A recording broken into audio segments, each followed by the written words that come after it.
Welcome back into the Stupendous Sports Channel, and we're back at it with another episode of Talkin MMA. I believe episode number 3.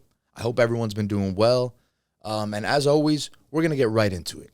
For today's topics, we got who will be champion of each division in 2022.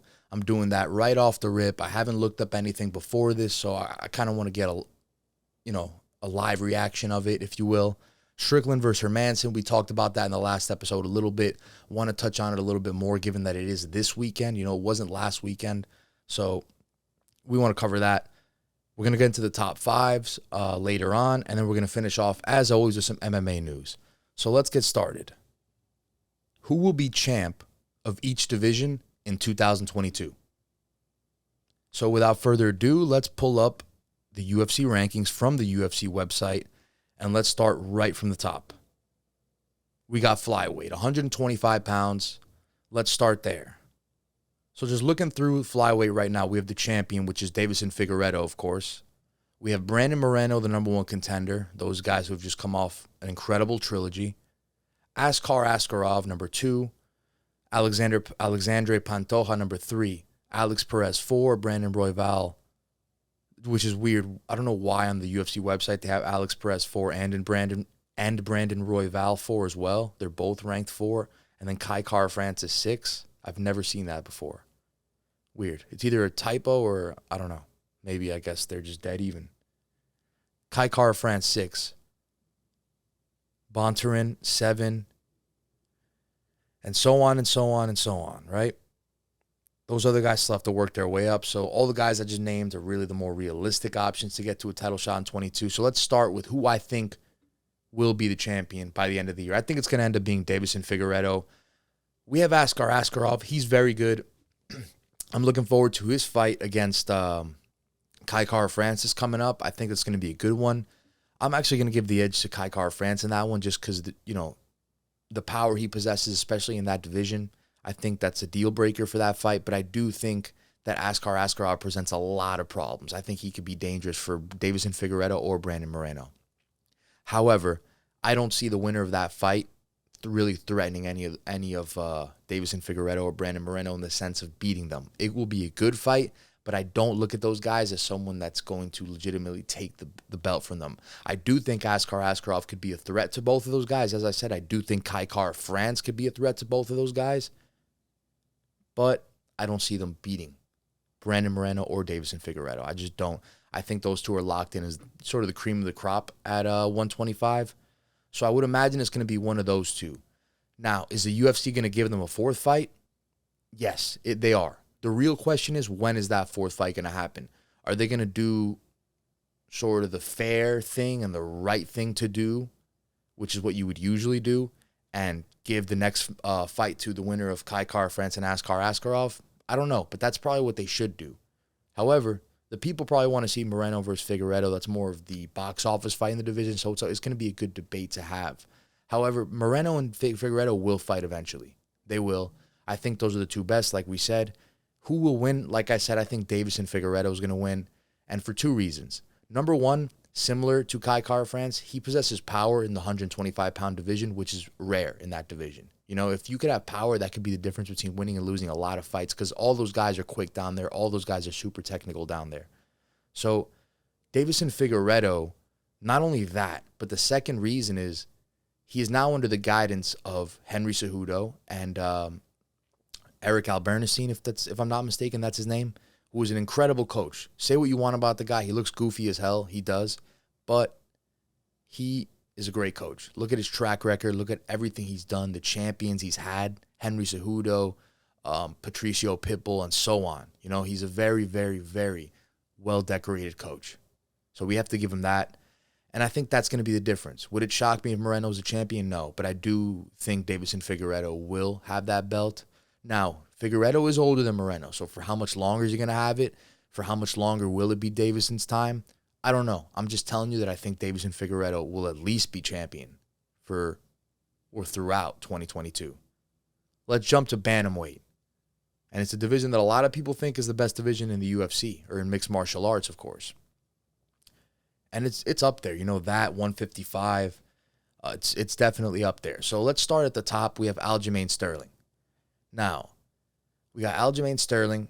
He's a guy that, if I'm being honest, I don't think he should be champion right now. No disrespect to him. I just know the last fight, what I saw, Peter Yan was dominating the fight through 4 rounds.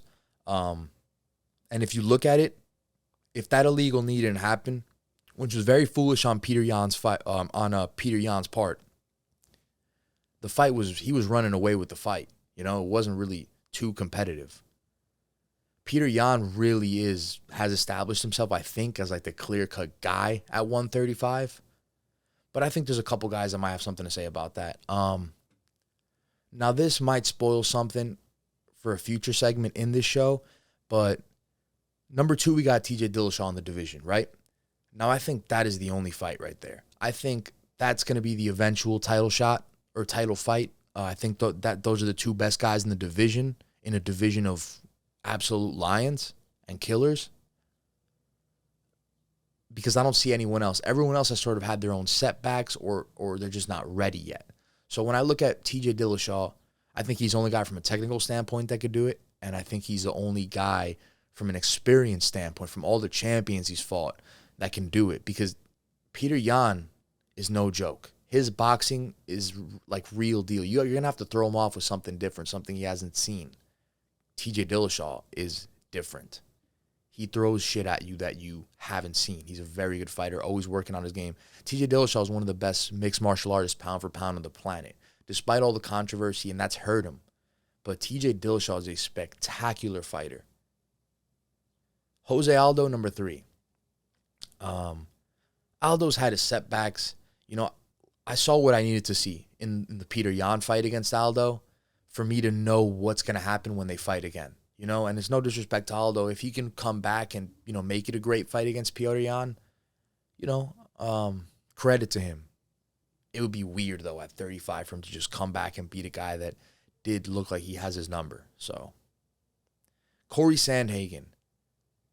Here's the thing about Corey Sandhagen, and it comes back to TJ Dillashaw. He had a great fight with TJ Dillashaw. I actually thought, so before I say that, let me just say that I think the 3 best guys in the division are Petr Yan, TJ Dillashaw, Corey Sandhagen, right now. That is what I think.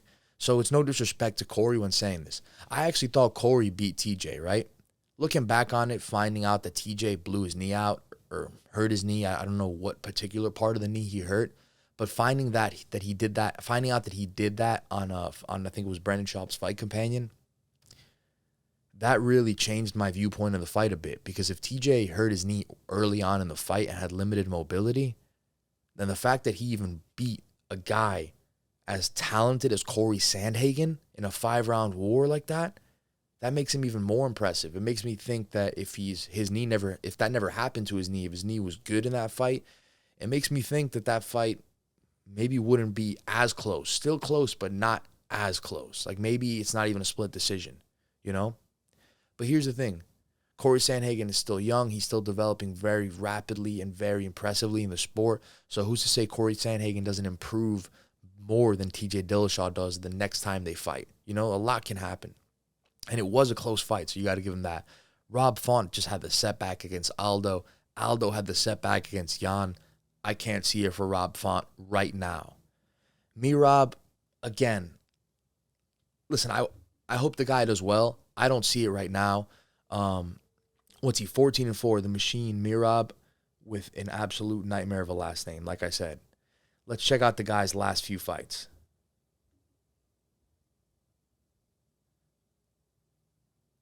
I mean, he beat Marlon Moraes. I mean, yeah, that'll do it, right? He beat Corey Stamen. He beat Dodson. Well, he beat Kennedy, who's a tough guy.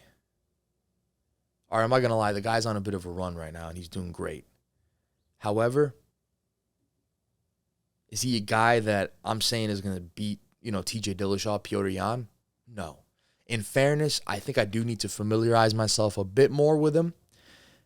I have seen the last couple fights he's had, but maybe go back and watch his first few fights in the UFC. Maybe go back and see some mistakes that he's made and see if they're mistakes that are easily fixable. But as of right now, I wouldn't anticipate him being champion. At the very least, maybe he's in the number one contender fight, right? for the shot, but for him to say he's going to be champion by the end of 2022, even if I am underestimating him, I still think that's a long shot saying he's going to be champion. He's not even in the title picture right now. Dominic Cruz is interesting because Dominic Cruz lost, but that only recent loss that he had was against a guy who's not even in the division anymore. So we're talking about a guy who could be a fresh contender to a new champion. So, yeah, why not? Imagine Dominic Cruz and TJ Dillashaw fighting for the title. How fucking crazy would that be if they ran that back? You know? Marlon Cheeto Vera. I'm a big fan of Cheeto. Again, not to disrespect him, but I feel like there are levels to this, and maybe he's not at that level yet, and he will be, but at this particular moment in time, when I saw him fight Jose Aldo, I think I saw what I needed to see in that fight as well. He's just not at that top-tier championship level yet. Do I think he's improved his game enough to where he's now a contender in the division? I think he is. Yeah, I think he's very talented. You saw what he did to Frankie Edgar. Granted that, maybe the kick was a little lucky where it landed on O'Malley's nerve, but he did do that to a guy in O'Malley who smashes everyone. So Cheeto Vera is a bad motherfucker. Like, we got to give him that. Pedro Munoz, again, a guy who is a stud in the division, is a beast, a fun fight to watch always. I don't take him serious right now as to be a champion in 2022 just because he's had too many setbacks. Frankie Edgar, there's not much we really have to say there. I think we've seen, the best of Frankie's days already. But I'm happy, he still wants to fight. He still has a passion for it. Good for him. Could he climb the division? I hope he does. I'm from New Jersey. I'm a big Frankie Edgar fan. Do I think he's going to be champion by the end of the year? No, I don't. I'm sorry. And the only reason I'm even going this far down the list is because we have Sean O'Malley, right? So he's number 12 in the division. And he's a fun guy, right? He's a guy that I think the number one question about him is we've seen a lot, right? But the thing is, how is he going to do against a top-tier talent? How is he going to do against a top 5 guy when he moves up that next level, that he moves up that next sort of bracket into like this next tier of guys that he hasn't fought of that caliber? How's he going to do? How's he going to do? How's he going to do when he fights a Corey Sandhagen? I'm not even talking about like Jan or Dillashaw. How's he going to do when he fights a Rob Font or an Aldo? I just don't know. He pieces guys up, and I'm a big fan of him. I think he's going to be a beast. Do I think he's one of the 5 best bantamweights on the planet? I do. I think he would already beat a guy like Rob Font. I still got to see him beat a guy like Sandhagen, Aldo, Dillashaw, Jan. Still got to see that. But I'm a big fan of the guy. He's a big star for the UFC. And I think it's in the UFC's best interest to not rush him. So I'm going to say Sean O'Malley is not going to be champ by the end of 2022. So I guess I have to make a decision since I didn't really pick one between Jan and Dillashaw. I'm going to have to go with Peter Yan. Yeah, let's go with Peter Yan. Just because TJ, he had the break, but he did look great. But then the injury, we don't know how that injury is going to do for his career. What is he, 34, 35? Just because of recency, if anything, I've been seeing Jan smash guys left and right, So let's go Jan. Let's go to 145. We got the champ Alexander Volkanovski. Now, this to me is going to be a bit similar to 125 in the sense that there's really only 2 guys that I see champion by the end of the year, like definitively, actually. And that's Alexander Volkanovski or Max Holloway. Like I said in previous videos, I've said it about twice now, that's 1A, 1B in the division, by far. If you look at their last 2 fights when I broke it down, I said with the exception of the first 2 rounds of the first fight, go look at the next 8 rounds. They're all ultra-competitive rounds, extremely close rounds. Like, these guys are so good, the way that they challenge each other, I am so excited to see a trilogy after Alexander Volkanovski takes care of business against Korean Zombie, if he does, because we got to respect the Zombie. He's still dangerous. But I still think Volkanovski will beat him. So let's start off with this. We got Max and Volkanovski. I think that's 1A, 1B. And the reason why I think it'll be one of those 2 guys easily is because they are going to fight again this year. They are going to have the trilogy. And now all I really have to do is just read off the rest of the names. Do you really think any of these guys beat one of those two? Yair Rodriguez just lost to Max Holloway. Korean Zombie. You think Korean Zombie, who got pieced up by Brian Ortega, Brian Ortega who lost to Volkanovski and Holloway? Now, I know you can't play that game in MMA. It's all about matchups. But, like, do you really think that's a good matchup? Maybe Yair matches up better with Volkanovski than Max, because I think Max could hold his own a lot more in the striking than Volkanovski, or not a lot more, but more. But I don't know. I mean, do you really think you think Yair will be champion by the end of 2022? The guy's not even that active. Korean Zombie, he's about to get his chance. So if Korean Zombie wins his next fight, then he obviously leaps to option number one for the question of who will be champion at the end of the year at 145. But I don't think he's going to win. So we got Calvin Kattar, who is going to remain a contender. He's still a stud in the division. Had the setback against Max. Again, I saw what I needed to see in the fight against Max. Like, Max just proved to me that there's levels to this, and he's just not on Max's level. You know? Granted, it was a year ago. People can improve. Let's see what happens. Josh Emmett is a dark horse in the division. I think Josh Emmett only lost like 2 fights in his career, 1 fight. Other than that, Josh Emmett starches everybody. If you look at Josh Emmett is a guy, he's one of like the most underrated fighters in mixed martial arts. He's actually a guy, believe it or not, that I take more serious than right now. Right now, granted recent fight results, right now I take Josh Emmett more serious than, 1, 2, 3, 4, than the 4 guys ahead of him. Calvin Kattar, Korean Zombie, Yair Rodriguez, Brian Ortega. Right now, I would take him more serious as a threat. Would he beat a guy like Yair? I don't know, but he's more of a fresh contender.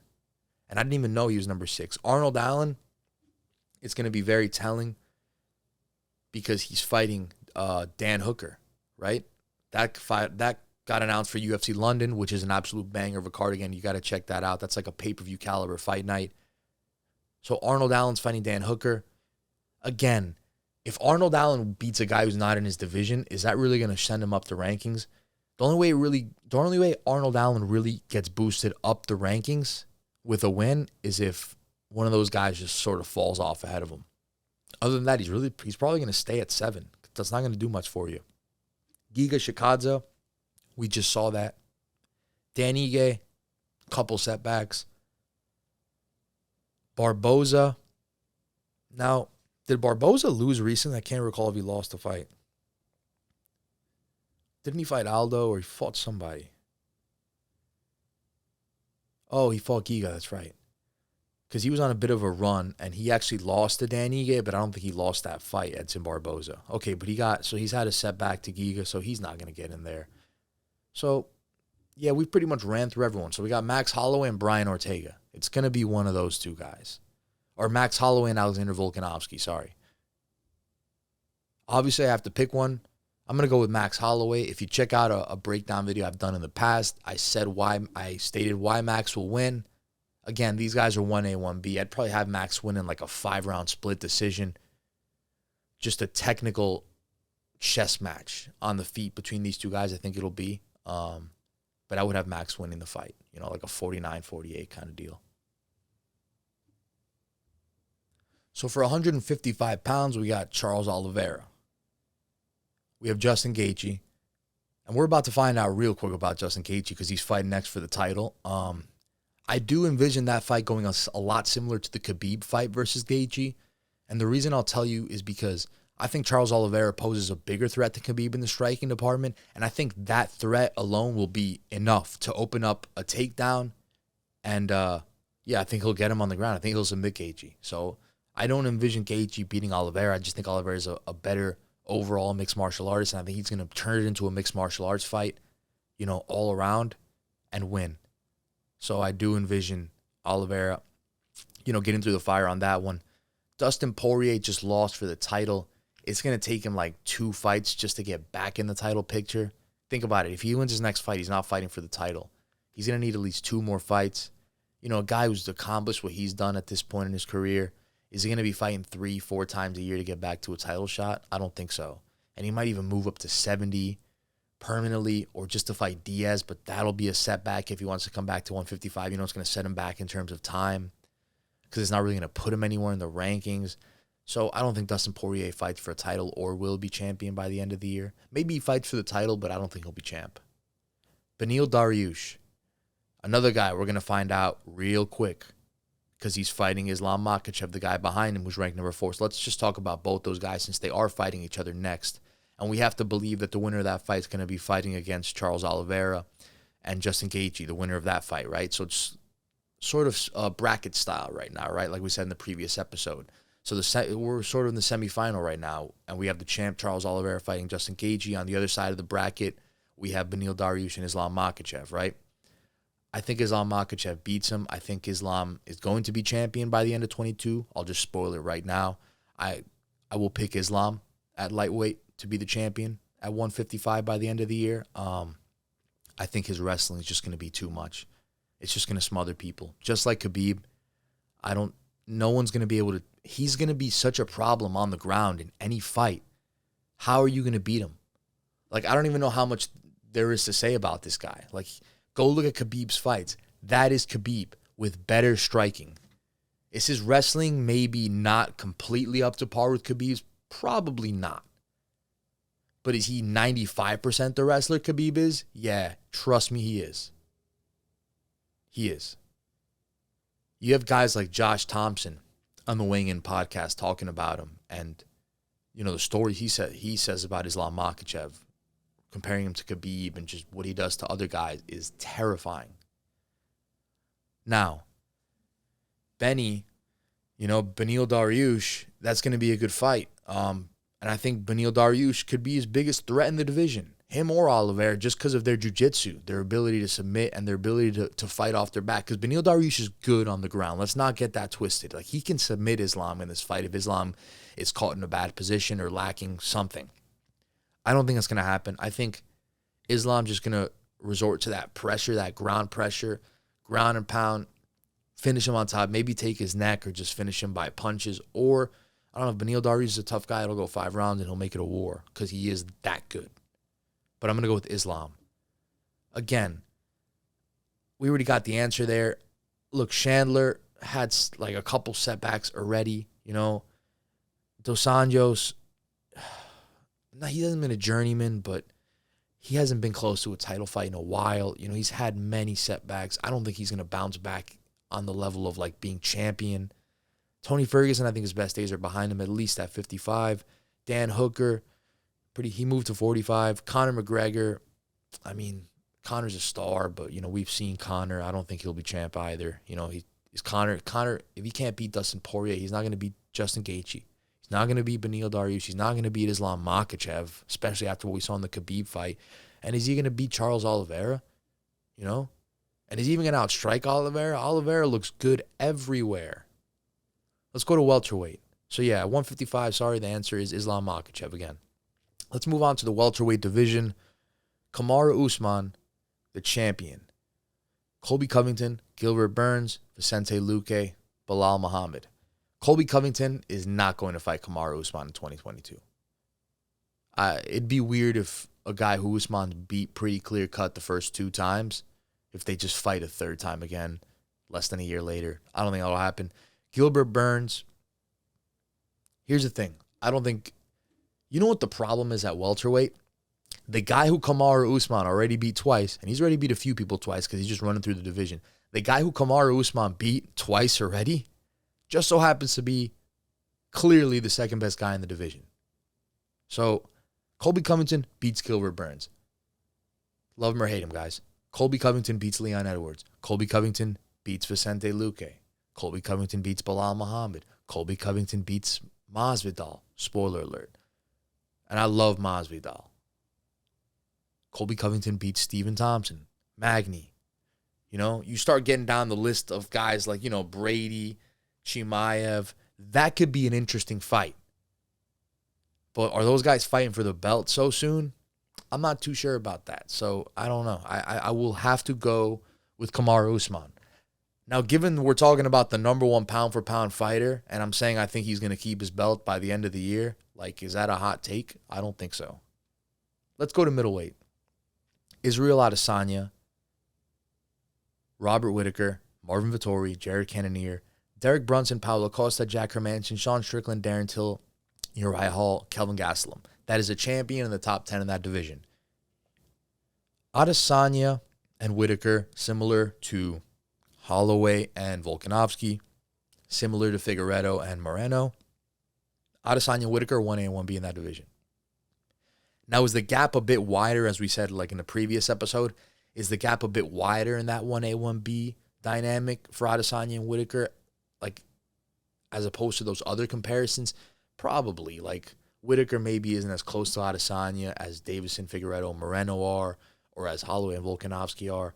But we just don't know that because we also have only seen them fight one time. And Whittaker did make some mistakes in that fight that I think he's going to have to clean up. And if he does clean up, it will be a lot better fight. It will be a better fight for sure. So let's just go through it. Marvin Vettori already lost to Israel Adesanya. And it's crazy that he's 2 now. Wow, Marvin Vettori is back up to 2. So Marvin, he's won 1 or 2 fights in a row now. He's bounced back, but lost to the champ twice convincingly. You're not fighting for the belt again for at least another year or 2. Jared Cannonier, again, you're talking about a guy who's had some setbacks. Whittaker beat him pretty handedly, Derek Brunson, that's an interesting one. Derek Brunson is probably the most realistic option in terms of the one who can challenge Whittaker or Adesanya, because it will be Whittaker or Adesanya that's champion, or Adesanya and Whittaker rather, however you want to put it, just because of his wrestling. I think Derek Brunson beats Vettori. I think he beats Cannonier, although I do think the Vettori fight would be really good. I think he will beat Cannonier because they are fighting. I think he beats Costa. I think Hermansson, he beats him. I think he beats Strickland. I think he beats all the guys in the division except for Whittaker and Adesanya. I do. And Whittaker and Adesanya have beaten him already. Granted, the Whittaker fight was a good one. But yeah, so I think Derek Brunson is going to beat Jared Cannonier. And when he does beat Jared Cannonier, he's going to fight the winner of Adesanya versus Whittaker, which is coming up. I'm going to predict Adesanya wins that fight, a far closer 5-round decision in this one, as opposed to an early knockout like in the last one. I think Whittaker's going to make a lot of good adjustments. He's just that good of a fighter. So I do envision an Adesanya versus Derek Brunson rematch for the championship belt on the line. I do think that Adesanya will win again. Will it be a better fight? Who knows? We will break that down when the time comes. Israel Adesanya will be the middleweight champ by the end of 2022. Again, is that a hot take? Not really. Glover Teixeira, light heavyweight champion. I think Glover, this is the hardest division, if I'm being honest, to predict by the end of 2022. This is the one where you're really going to have to start thinking. You're going to have some trouble with this one. Glover Teixeira is the champion. Jan Blachowicz is the number 1 contender. Yuri Prochazka is number 2. Alexander Rakic is number 3. Anthony Smith is 4. Thiago Santos 5. Magomed 6. Dominic Reyes 7. Dominic Reyes fell to 7. Shit. Volkan Ozdemir 8. Krylov 9. Johnny Walker 10. Okay. Let's point out the guys that I think are realistically going to be either fighting for a title or will be champion, like the short list out of the top 10. We got Glover Teixeira, Yuri Prochazka, because they both are fighting for the title, Jan Blachowicz, just because he's like another win away from a title shot, and Rakic. It's definitely going to be one of those 4 guys. Now we're just going to have to narrow it down to one of those 4. Again, Alexander Rakic, Yuri Prochazka, Jan Blachowicz, Glover Teixeira. Thiago Santos has had setbacks. Magomed has had setbacks. Dominic Reyes has had setbacks. So let's see what happens. All those other guys, with the maybe with the exception of Magomed, I'm sure he's done a good job to rise to the ranks. Not too many setbacks there. But the rest of the guys, what can you really say? I mean, yeah, Magomed is on a run. Can we throw him in there? Because the guy has only had 1 setback in his career, really, very early. Was it even in the UFC? Yes, it was. It was against Paul Craig. So, look, Magomed is up there.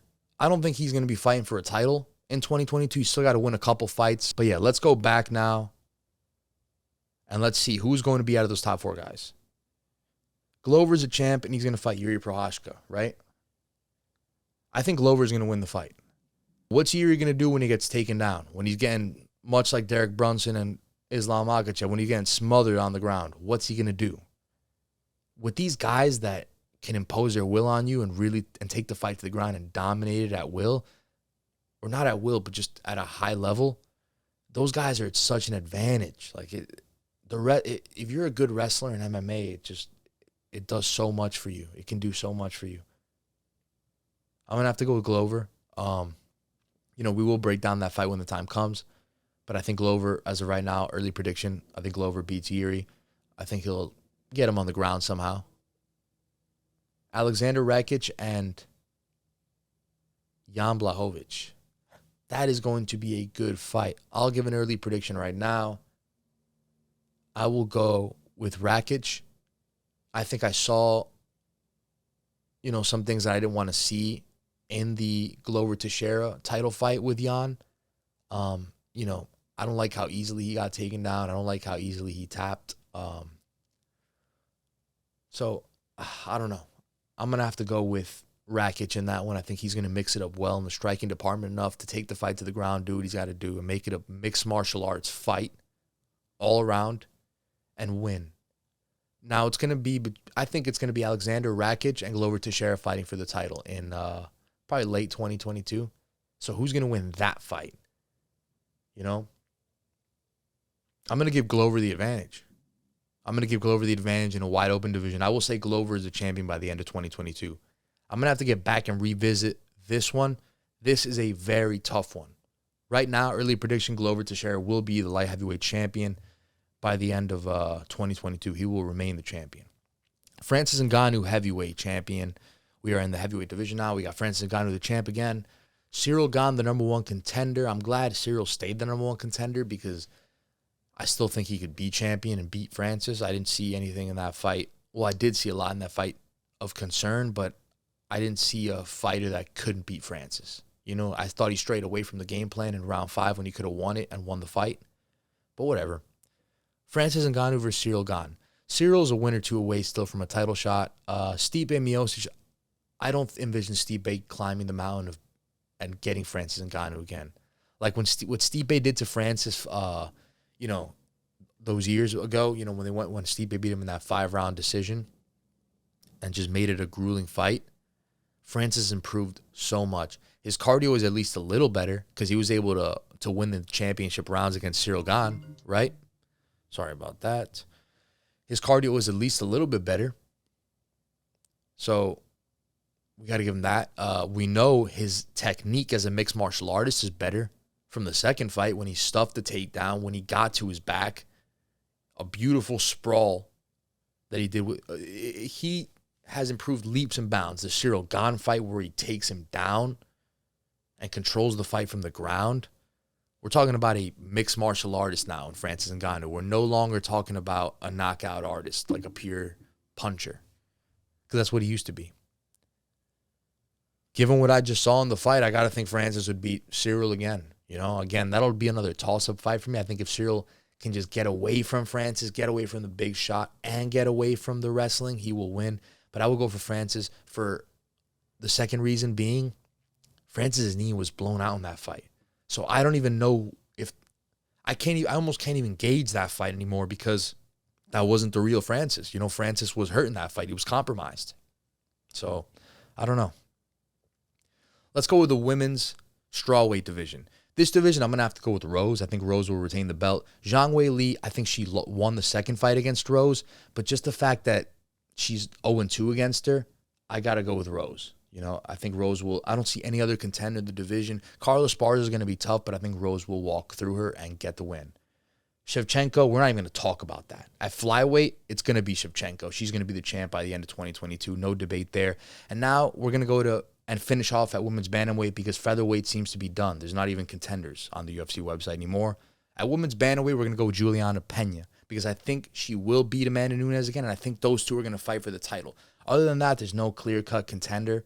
Holly Holm, not really. Not Aldana, not yet. Aspen Ladd, not yet. none of those girls are really ready for it. So I think Juliana Pena will beat Amanda. You know, she's seen her quit, and I think that's going to be a big mental advantage to have in that fight. So I would think Juliana Pena will be the 145-pound champion of the women, or 135-pound champion, rather, by the end of 2022. And now, it's time. Let's get in the top 5. Let's start at number 5. Last week we started at number 1, kind of anticlimactic, so let's start with number 5 this time. We're going with Alexander Volkanovski versus Max Holloway. We hinted at that a little bit, you know, about 10 minutes ago or so. It's a fight that's happened already, so to say it's a dream matchup, you know, some people might think I'm reaching, but I think it is a dream matchup because I've already seen it twice. I saw what I needed to see twice to confirm that it's a dream match that I want to see this year. Again, these guys are 1A, 1B in the division. If you go back and watch, I will repeat this, the first 2 rounds, pretty clear-cut Volkanovski won the first 2 rounds of the first fight. Go check the last 8 rounds after that. Yeah, Max had a couple knockdowns here and there, but super competitive rounds, all of them. I'm not saying that that they were hard to score, all of them. Like some of them you could probably tell who won, but still ultra competitive, super close in the striking numbers. These guys are 1A, 1B. You know, we saw 2 fights that the first one wasn't as competitive because Volkanovski ran away with the first 2 rounds so easily. But the last fight, that was one of the best fights I've ever seen in the featherweight division. That was the highest skill level I've ever seen at the 145-pound weight division in the UFC. Like, these guys are the full evolution of 145-pounders. They're the 2 best on the planet, and they put it on the line every single time. This is the fight I want to see the 5th most. Yes, it is. Coming in at number 4, we have Petr Yan versus TJ Dillashaw. Now, let me tell you why this is an interesting one, and it's why it's one that I really, really want to see. Petr Yan just fascinates me. I think he's one of the 2 or 3 best strikers in mixed martial arts in terms of just boxing. I think he's one of the best. He's so crisp, his movement, his technique, just his positioning, everything about him. It's absolute art watching Petr Yan fight. And Petr Yan has been running through people. You know, he made a stupid decision to knee Aljamain Sterling in the head illegally, and that cost him the belt in a fight that he was obviously winning. But you have to look at it like this. TJ Dillashaw before Petr Yan was perhaps the best 135-pounder I've ever seen in my life. Like, clearly for me. Like, TJ Dillashaw, you can look at the Dominic Cruz fight, which I thought he won, and that was his last setback, but I don't even think he lost the fight. Before that, he was beating guys up. You know, the Cejudo one, we had the whole debacle, so we're not even going to talk about that. That was at 125. Before that, TJ Dillashaw just looked like he was the guy. TJ Dillashaw was one of the best pound-for-pound fighters on planet Earth. Before he got popped for the EPO stuff, I think he was maybe in the top 3, pound-for-pound, top 3 or 4 at least. Like, as a pure mixed martial artist, TJ Dillashaw is an incredible fighter. Incredible. And I've always wanted to see him fight Petr Yan because I think these are the clear-cut 2 best guys right now. Well, not clear-cut because it's a deep division. I think it's a disservice to say that to the rest of the division. But I think Petr Yan and TJ Dillashaw will be fighting for the belt soon. I think that's a fight to make, you know. Seeing what TJ was able to do against a guy like Corey on one leg for most of the fight, how could you not be impressed with that? And like I said, before TJ Dillashaw, before Petr Yan rather, TJ Dillashaw was a man. He was looking like the best 135-pounder I've ever seen. Petr Yan right now is doing things that I've never seen 135-pounders do. The way he fights, just the way he runs through people. So, I mean, I want to see that fight. I really do. From just a pure technical, maybe not box office. It's not going to sell the most pay-per-views in the world. But from a pure technical standpoint, it's a fight I really do want to see. Number 3, we're going to go with Kamaru Usman versus Khamzat Chimaev. Now, if you're not on the Khamzat train, if you're not a believer, you're probably not going to agree with me on this because why would you want to see it at that point? But I really do think it's a fight that is a challenge for Kamaru Usman. Khamzat Chimaev's wrestling is the real deal. And I'm not trying to say anything else he does is not the real deal. He is good in every department. We saw him knock Gerald Mearshar out with one punch in a fight in like 10 seconds. So we know he's the real deal. However, We have to see him face a guy like Kamaru Usman. We even have to see him face a guy like a Leon Edwards, which we have yet to see. My thing about Khamzat is this. When you take those guys like Usman, Covington, Leon, and you compare them to Khamzat when they were fighting guys of Khamzat's level, when they were sort of in Khamzat's ballpark of competition and where they are in the ranking, Khamzat is smashing people 10 times more dominantly than I've ever seen any fighter smash people at that point in their career, where he is right now. I've never seen anyone just run through people. He is running through guys. Like what he did to the Leech, to Li Jingaling, what he did to that guy was scary, because I know that the Leech is a good fighter. The Leech was a good contender in that division. So to see him do that, it scared the shit out of me. To see him do that to Gerald Mearshart, it scared the shit out of me. To go back and look at all the things that he's done in his fights, just the way he handles people with ease, it scares me. I think these guys are in trouble in the top 5. I really do. And I would argue that Kamaru Usman's not going to have a big threat till this guy comes around. And I think Kamaru Usman is smart enough to see the threat, and he'll take him serious. Is he going to be retired at that point? Because we can't forget that Usman's like, what, 34? About 34 years of age, more or less. I could be wrong. His ballpark, 34, 35. So, he's closer to the end than he is the beginning. If I had to pick a guy right now to say who will be champion when Usman's gone, I think it's going to be Khamzat. I really do. Khamzat, it depends on how old Colby Covington is, right? How old is Colby Covington?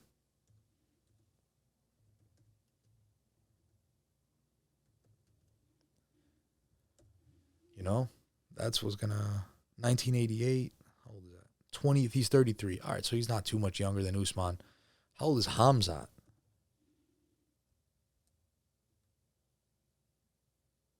Khamzat's 27. Colby's 33. And Usman is 34. So Khamzat's 6-7 years younger than these guys. I think Khamzat's got next, and that's why I think it's such an intriguing fight, because we're looking at a guy who's dominating everyone at the top now, is the current guy, is the best, versus a guy who's dominating everyone at his level, moving his way up, and could be the guy, could be the best.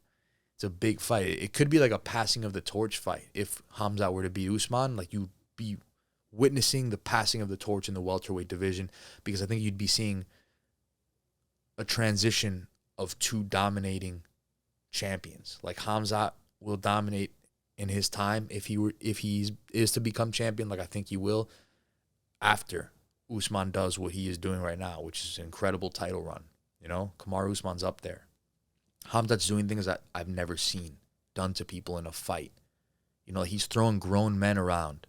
Grown men who pay bills, who have children. He's throwing them around like they're stuffed animals in a fight where they're getting paid to win, where their livelihood, their hard work, their pride is on the line. He's throwing them around like rag dolls.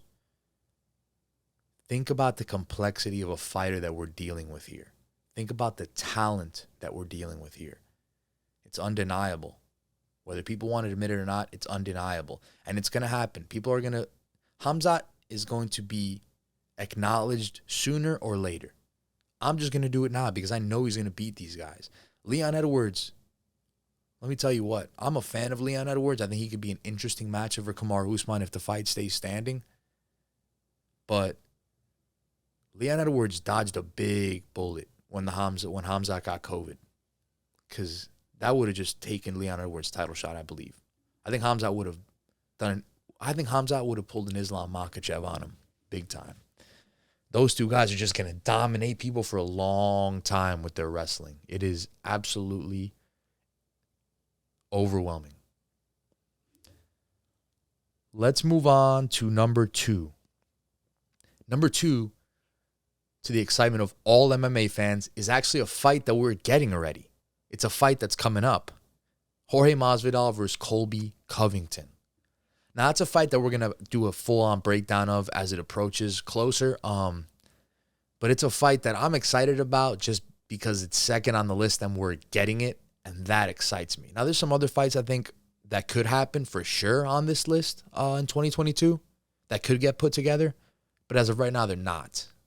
They're not made, or they haven't even been thought of, really. Some of them.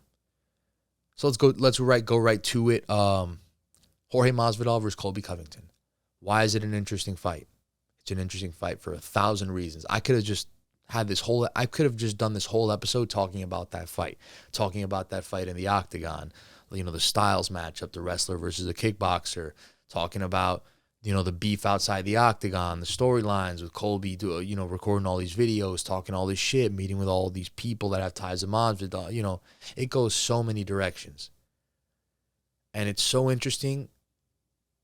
Look, for me, it's obviously more interesting because of the stuff outside the octagon. Now, if you want to say, oh, that's dumb because he's just looking at it from sort of an entertainment and not like a stylistic standpoint, sure. I mean, I guess so. I have a lot of fights on this list that I want to see just from a stylistic standpoint, from a hardcore standpoint, but this is certainly one of those fights that's not the case. I want to see this fight just because of the box office appeal. Because I think Colby Covington is a terrible matchup for Jorge Masvidal. I'm a big fan of Masvidal. I think Masvidal is definitely a better striker. But I think Colby's, his boxing, everything he does on the feet is not bad. He's proven to be a pretty skilled fighter in the striking department, in the kicking department, from what we've seen in other fights. He's put it on people before. He's put it on people that are really good strikers before. Robbie Lawler. He's put it on guys that were better strikers than him. He's outboxed them. Rafael dos Anjos. So you got to give him credit. He's actually underrated when it comes to that. But it's not even the kickboxing, because Masvidal, again, does have the edge. It's the fact that Colby's just far better on the ground. How's Masvidal going to out-wrestle him? How's Masvidal going to handle the pressure? The only, again, it's a cliche to say, but Masvidal's going to have to knock him out. Because if this is going to be a drag-him-out fight, in no world is Masvidal winning a 5-round decision. Now, we said this about Francis Ngannou, so, again, who the fuck knows? But in no world will this, and do I think, or at least in my world, I don't think it's going to be ever a 5-round decision where Masvidal wins. I just don't see it. It's going to have to be a finish. He's going to have to catch him standing up. I don't think that's going to happen. I think Colby's going to keep the fight extremely close range. He's going to grind him up against the cage. He's going to clinch the fuck out of him. So Masvidal's not really going to be able to load up on any power shots from in close like that. Because Colby likes to fight you on the inside a lot. He likes to get in your face. Bad matchup for Masvidal. But forget about all that. Masvidal could still win the fight for sure. And it's a great fight to promote. It's a promoter's dream. Like those guys, if they did the Ultimate Fighter, that'd be the greatest Ultimate Fighter of all time. People have to understand the backstory that these guys have. These guys used to live with each other. These guys used to be literally best friends. Not friends, best friends. Colby Covington used to live in Jorge Masvidal's apartment in Florida. Or was it in Miami? Wherever it was in Florida. They used to be training partners. Like they were friends. They went on vacations together. They lived together. They trained together. Like they were bros. They were brothers. They loved each other at one point. That you could say. Go on Jorge Masvidal's vlog videos on YouTube. There's so much footage if you want to check out the backstory. Funny stuff. Like there's so many like memories of them as friends. And it's documented. That's what's crazy. It's documented. Like it almost seems fake. When Dana White said Vince couldn't write a better script than this one in regards to the Francis Ngannou Cyril Gane fight, no, you're wrong, Dana. Vince couldn't write a better script than this one. Nobody could write a better script than this one. Jorge Masvidal versus Colby Covington. Sure, the Ngannou versus Cyril one was a better stylistic fight, but this has all the box office appeal. This is a pay-per-view main event times 10. And it is, isn't it? This is a 5-round fight. And I bet you there was no debate about this being 5 rounds for it. Because there's sometimes we get some non-title fights that are 5 rounds, like a Diaz-McGregor fight, something like that. But this one, I bet there was no debate. Like, yeah, this is going to be 5 rounds, 100%. I'm sure Colby's going to think it benefits him. Maybe Masvidal's going to think it benefits him. But I don't know if Masvidal wants it to go to that decision. I'm sure Masvidal just wants to sleep him. Let's go to number 1 on the list. The coveted number 1 on this week's list is Jake Paul versus Conor McGregor. Just kidding. Number 1 on the list, we're going with Jon Jones versus Francis Ngannou. Yes, that's right. That is a big fight. When I thought Jones versus Ngannou was going to happen initially, Because I did think Jones versus Ngannou was going to happen after Ngannou beat Stipe. There was a lot of buzz around that fight at the time. I was on record saying that that's the biggest fight in UFC history. Not from a pay-per-view number standpoint and not from a technical standpoint in the octagon. Both. The combination of both. The perfect blend. Like McGregor, like versus Khabib, that's going to be the highest selling pay-per-view. If McGregor were to fight someone like, like Masvidal, that might sell the most pay-per-views ever, right? This has a great balance of both. This is going to sell because people like to see Jon Jones. Jon Jones, do the pay-per-view numbers back it up all the way? He's sold some pretty good pay-per-views with Cormier. So I think he is a star. But I think just the talent alone, the fact that I think he is the GOAT, and a lot of people recognize that, he's a big star to watch. He's big name value alone. That alone. Him versus the greatest knockout artist in UFC history. I said Cyril Gane versus Francis Ngannou was the most intriguing fight in UFC heavyweight history, right? Before the fight. Because after the fight, you could throw all that out, how it plays out. Going into leading up to, if there were to be a Jon Jones versus Francis Ngannou fight, this would be the most intriguing fight in UFC history. Not UFC heavyweight history, UFC history. Jon Jones is going to have to figure out the puzzle of Francis Ngannou and vice versa. What's he going to do? Because we're talking about a guy in Francis that now has shown more aspects of his game. So when you just had to worry about one thing, no. Now you have to worry about a behemoth getting on top of you, taking you down, wrestling you. Jon Jones might be a great wrestler, but it's like, ask yourself this. Is someone like Derek Lewis a great wrestler? No. But would it, every single time in a fight when Derek Lewis gets on top of a person on the ground, the commentators always say, oh, you don't want Derek Lewis to be on top of you. Like, it's Derek Lewis is a problem if he gets on top because he's a big motherfucker. Francis Ngannou is a behemoth of a human being. Skill or no skill, technique or no technique. Like, throw all that away for 1 second. Francis Ngannou is going to be on top of you, John. You could use all the technique you want. You can roll him off you, whatever you want to do. Get that man off you because he's going to have some weight on you. Now, I don't know if John, I heard he went up to like 270 and he's going to do like a little cut to heavyweight. So he wants to have like the full heavyweight frame. That's fine, but Francis Ngannou is still a big man nonetheless. Like, he looks like a Marvel superhero. Once he's on top of you, what are you going to do? It's going to be tough. Cyril Gane was a big man. Couldn't do anything with him on the ground. Now, Jon Jones, to me, is the GOAT, so can he do something? Sure he can. But, if Francis gets on top of you, I'm not confident in anyone overcoming that. I'm not confident in anyone, sort of flipping position or getting out of there, at least for some time.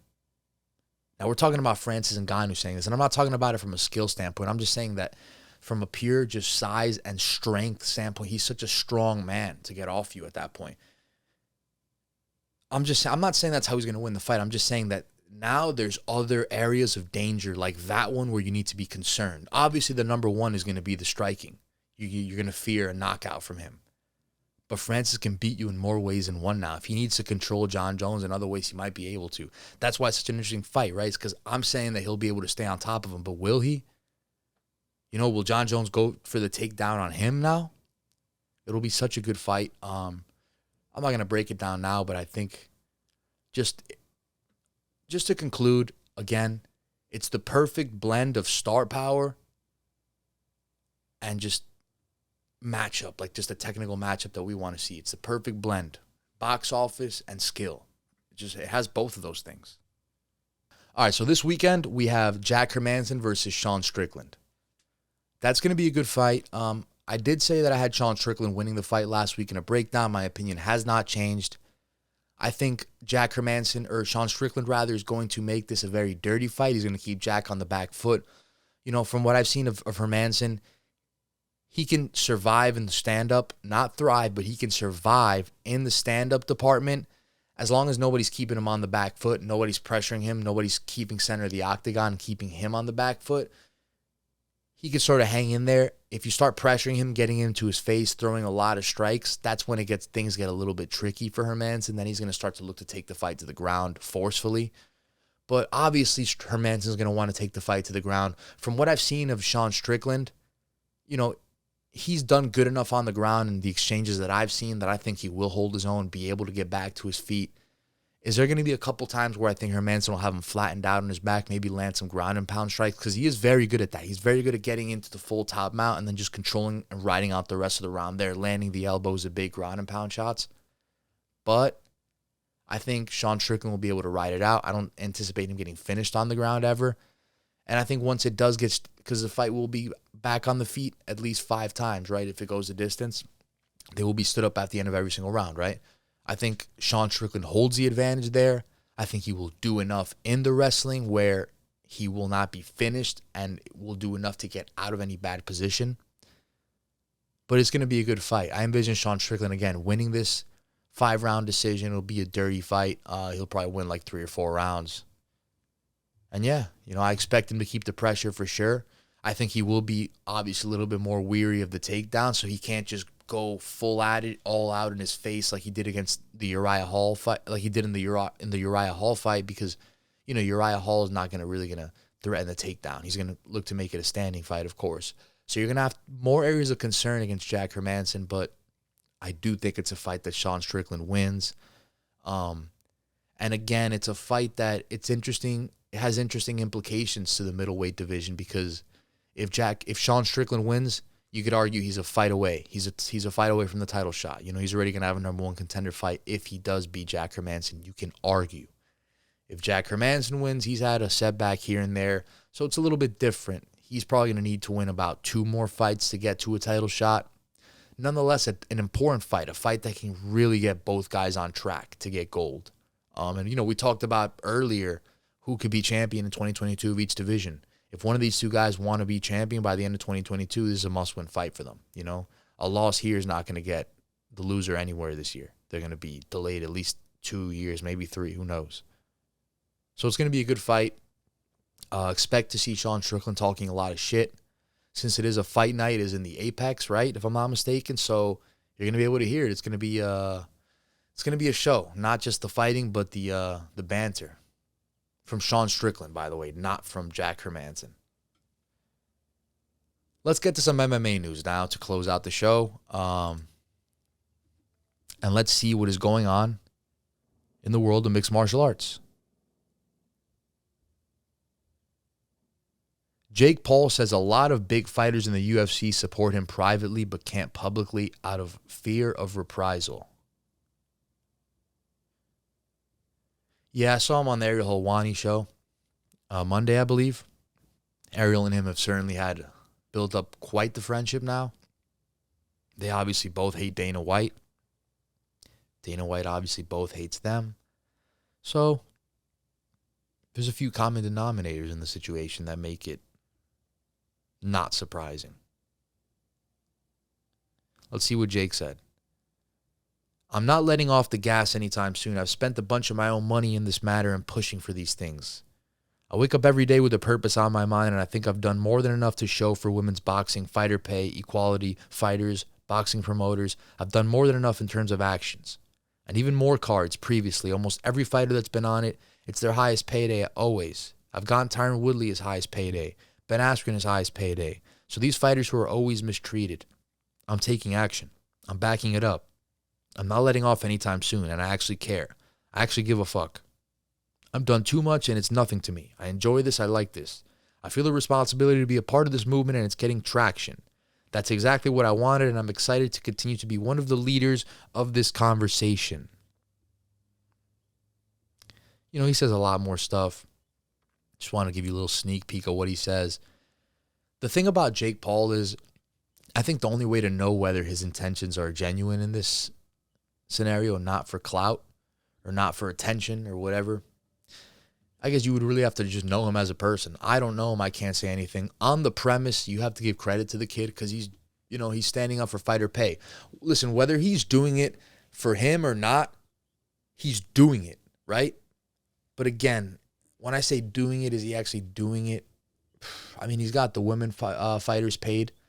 I heard that he set up the Amanda Serrano-Katie Taylor fight, which as a diehard fan of just combat sports, you have to thank Jake Paul for that. This kid is responsible for setting up maybe the biggest female boxing match ever, and it's a fight that I'm fucking excited to watch just as a fan. Like, thank you for that, Jake. You know, give him credit where credit's due in some things. You know, you could shit on him for a lot of stuff, but there's certain things he's doing right. So he's getting women paid. And I believe that they're both going to be getting 7 figures. Amanda Taylor and, Katie Taylor and Amanda Serrano, rather. I believe they're both going to get 7-figure paydays, he said, for this fight. Amanda Serrano certainly is. I think it's her first, he said. So good for him. You know, good for him. He's getting them paid. Is he getting that's what I meant to say by, is he actually doing it? Is he getting UFC fighters paid? No. He's not in the UFC world either, you know. I know he bought stake in, you know, something at the UFC recently. But, you know, he's doing the right thing. You know, if there's a scumbag that's doing great things, like fucking helping orphans, but he's doing it for the wrong reason, to prove someone wrong, or I don't know, something stupid, but he's still helping orphans, he's still doing the right thing, right? Like, good is still being done, whether it's, you know, for the right intention or the wrong one. He's still doing the right thing.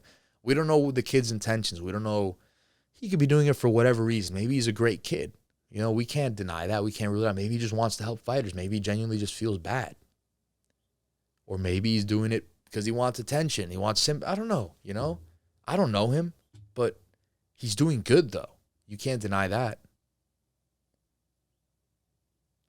Let's move on.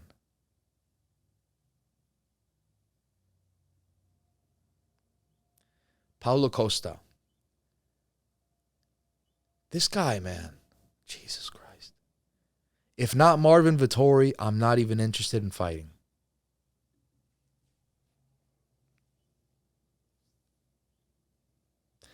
Who does this guy think he is? This guy loses to Adesanya. He's like begging for the Adesanya rematch. Oh, sign the contract. Sign the contract. Then he fights Marvin. And he just decides he's not going to make weight because he can't make weight. But he decides that he's just not going to fight at 185 randomly. And it's almost tries to like throw it on Marvin, which is fucking hilarious and just stupid. And now, after losing to Marvin, he says, if I don't fight Marvin Vettori, I'm not even interested in fighting. Come on, bro. Number one, you're a sore loser. Number two, you don't even know how to come back from anything because every time you lose, you just want an immediate rematch. Is there no building yourself back up, overcoming adversity? Like you lose Adesanya, you want an immediate rematch, and you got your ass beat in that fight. You cried like a baby. Now you lose this fight.